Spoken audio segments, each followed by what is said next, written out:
Wali Kota Palembang Harnojoyo bersama Wakil Wali Kota Palembang Fitriyanti Agustinda membuka kegiatan TNI Manunggal Masuk Desa di Komplek Tanjung Barangan Indah, RT 01 RW 03, Kelurahan Bukit Baru, Kecamatan Ilir Barat 1.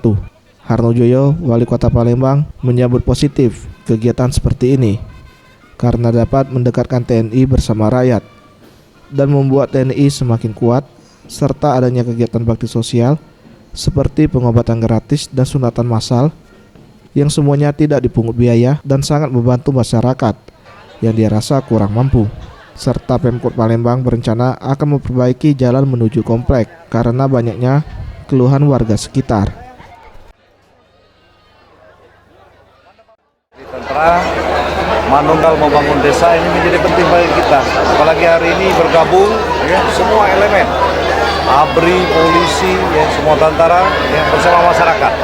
Inilah menjadi harapan kita.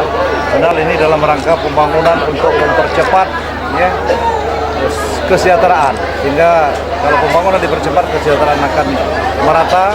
Inilah akan membuat kesatuan negara NKRI ya, dengan kesejahteraan yang merata.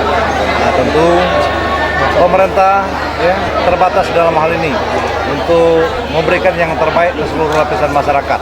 Ya, tidak ada mawar yang tak berduri, tak ada gading yang tak retak.